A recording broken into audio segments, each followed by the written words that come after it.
Hello students. हम लोग chapter 15 interface Python with MySQL पढ़ रहे थे और उसमें हमने कुछ टॉपिक्स ऑलरेडी कवर कर लिए हैं। Today we are going to start a last topic of this chapter, performing insert and update queries. अभी तक हमने जो भी क्वेरीज पढ़ी हैं माई सीक्वल पाइथन इंटरफेस में, वो सेलेक्ट क्वेरीज और उससे रिलेटेड कंडीशनल क्वेरीज को एग्जीक्यूट किया है पाइथन एनवायरनमेंट की हेल्प से। अब हम पढ़ने जा रहे हैं कि इंसर्ट और अपडेट या डिलीट क्वेरी भी हम किसी भी टाइप की, एक्चुअली किसी भी टाइप की सीक्वल क्वेरीज आप पाइथन एनवायरनमेंट से एग्जीक्यूट कर सकते हैं माई सीक्वल सर्वर पर। तो उसी में ही हमारे सिलेबस में इंसर्ट और अपडेट क्वेरी भी है। तो सेलेक्ट, इंसर्ट और अपडेट में बेसिक डिफरेंस जो है वो ये है कि इंसर्ट और अपडेट जो क्वेरी होती है उसमें चूँकि डेटा हमको टेबल में इंसर्ट करना होता है, ठीक है, चेंजेस करने होते हैं। तो इन चेंजेस जो डेटाबेस में कर रहे हैं तो उसको कमिट करना ज़रूरी है, ठीक है। अगर आप सिर्फ क्वेरी एग्जीक्यूट कर देंगे और फिर उसके बाद क्लोज कर देंगे तो वो क्वेरी परमानेंटली एग्जीक्यूट, मतलब परमानेंटली चेंजेस उस टेबल पे इफेक्ट नहीं करेगा जब तक कि आप कमिट फंक्शन को यूज़ नहीं करेंगे। तो changes to the database must be commit after executing query. तो इंसर्ट और अपडेट में ये जो डिफरेंस है सेलेक्ट और इंसर्ट अपडेट क्वेरी में, वो यही है कि सेलेक्ट क्वेरी में चूँकि हमें कोई चेंजेस नहीं करने होते हैं, हमें सिर्फ रिजल्ट सेट जनरेट करना होता है, ठीक है। तो उसमें कमिट करने की ज़रूरत नहीं है। लेकिन जो चीज़ हमें, जिसमें हमें चेंजेस करने हम जा रहे हैं, ठीक है, इंसर्ट अपडेट या डिलीट है, तो उसको कमिट करना क्वेरी को ज़रूरी है। तो उसके लिए कमिट फंक्शन होता है जिसको हम यहाँ पर यूज़ करेंगे। तो changes reflected in the database, तो कमिट फंक्शन की हेल्प से हम ही चेंजेस रिफ्लेक्ट कर सकते हैं। तो उसके लिए एग्जांपल ले लिया हमने इंसर्ट करने का क्वेरी का। तो सबसे पहले लाइब्रेरी इंपोर्ट करेंगे, इंपोर्ट माई सीक्वल डॉट कनेक्टर, उसका एलियास नेम हमने मैस लिख लिया है, ठीक है, लिखना आगे यूज़ ईजी रहेगा हमारे लिए। उसके बाद कनेक्शन बनाएंगे। तो उसके लिए माई कॉन वेरिएबल यूज़ किया है, एम एस, जो हमारा माई सीक्वल डॉट कनेक्टर है उसका एलियास नेम एम एस है। M S dot connect function use किया। कनेक्ट में जो पैरामीटर्स हम पास करते हैं हमने प्रीवियस एग्जांपल्स में भी देखा हुआ है।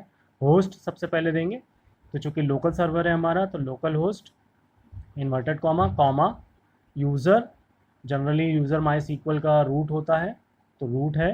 पासवर्ड, जो भी पासवर्ड आपने माई सीक्वल इंस्टॉलेशन के समय दिया हो वो पासवर्ड आपको याद कर रखना पड़ेगा, तो पासवर्ड स्पेसिफाई करेंगे।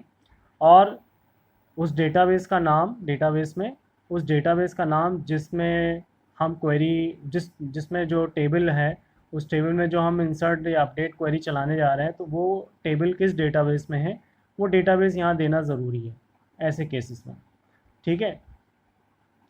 तो कनेक्शन हमारा बन गया है। आप कर्सर क्रिएट करेंगे तो माई कॉन, जो कर्सर आपने कनेक्शन बनाया है उस ऑब्जेक्ट की हेल्प लेंगे, माई कॉन डॉट कर्सर फंक्शन। तो कर वेरिएबल में कर्सर का इंडिकेशन आ जाएगा, ठीक है। उसके बाद क्वेरी हम एक वेरिएबल में इंसर्ट कर रहे हैं, तो ऐसे एक हमने वेरिएबल ले लिया तो उसमें हम क्वेरी स्टोर कर रहे हैं। तो डबल इनवर्ट कॉमा में क्वेरी लिखेंगे, स्ट्रिंग, हमारी स्ट्रिंग टेम्पलेट है, insert into table name, suppose हमारी एमपी टेबल है। वैल्यूज़, वैल्यूज़ में सपोज़ हमारी टेबल में 4 फील्ड्स थी, एम्प्लॉय नंबर तो E120, single inverted comma comma Ravi, तो स्ट्रिंग को हमें इन्वर्टेड कॉमा में इनक्लोज करते हैं। IT इन्वर्टेड कॉमा, उसके बाद सैलरी है 30,000, ठीक है। अब ये क्वेरी हमारी हो गई, अब इसे एग्जीक्यूट करना है। तो हम इस क्वेरी जो टेम्पलेट हमने स्टोर बनाया है वेरिएबल एस में स्टोर किया है उसको हम एग्जीक्यूट में पास करेंगे। तो कर्सर डॉट एग्जीक्यूट, जो कि एग्जीक्यूट फंक्शन कर्सर का है, कर्सर ही रिस्पॉन्सिबल होता है रिजल्ट सेट फेच करने के लिए। तो एग्जीक्यूट फंक्शन क्वेरी को एग्जीक्यूट करेगा, ठीक है, कर्सर ऑब्जेक्ट की हेल्प से।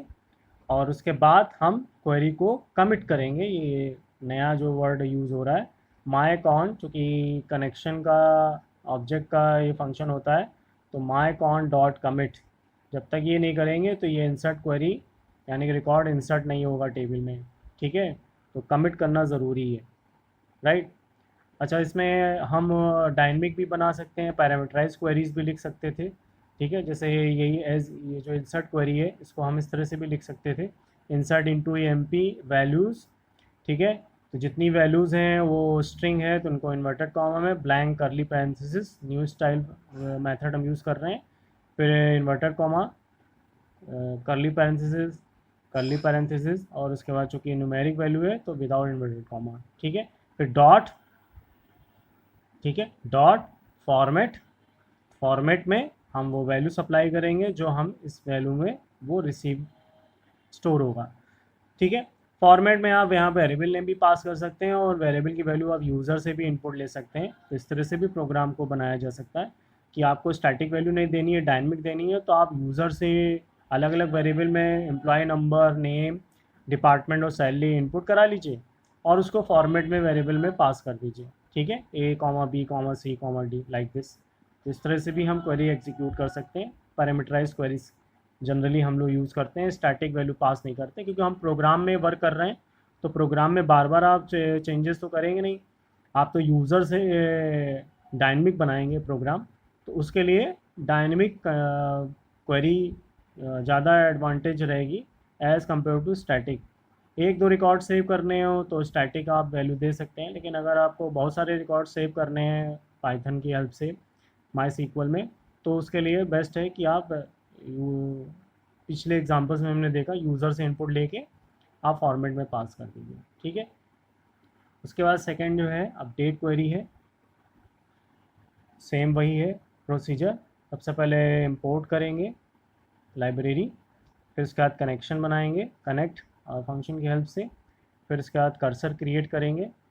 कर्सर बनाने के बाद क्वेरी को एग्जीक्यूट करेंगे। तो अब क्वेरी हमारी अपडेट है, update table name EMP set, जो चेंजेस हमें करने हैं सैलरी में चेंज करने हैं कर्ली पैरेंथेसिस, ठीक है, where department inverted comma curly parenthesis double inverted comma से क्लोज कर देंगे। डॉट फॉर्मेट में वो वैल्यू सप्लाई करेंगे जो वैल्यू हमें रिप्लेस करनी है। तो 40,000 सैलरी है और IT डिपार्टमेंट है। ये चीज़ हम यूज़र से भी इनपुट ले सकते थे और यहाँ फॉर्मेट में हम वो भी उस तरह से भी इसको पास कर सकते हैं, ठीक है। उसके बाद कमिट फंक्शन से क्वेरी को परमानेंटली स्टोर होने के लिए कमिट करेंगे, ठीक है। तो यहाँ फॉर्मेट में जैसे दिया है तो इसको आप यूज़र से भी इनपुट ले सकते थे। हम इसी चीज़ को यहाँ पर हम इस पोजीशन में, ठीक है, एग्जीक्यूट के पहले एक वेरिएबल में सैलरी ले सकते थे, ऐसे करके ये भी कर सकते थे आप।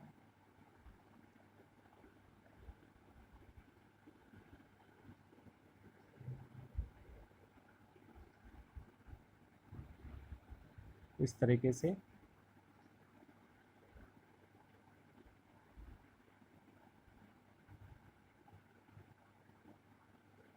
से भी आप इनपुट ले सकते थे।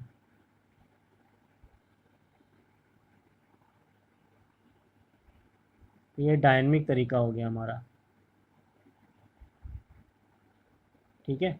अब ये सेल और डी जो हमने यहाँ एक्सेस किया है, तो एग्जीक्यूट में हम फॉर्मेट में यहाँ पर सेल पास कर देते, ठीक है, और यहाँ पर डी पास कर सकते थे वेरिएबल।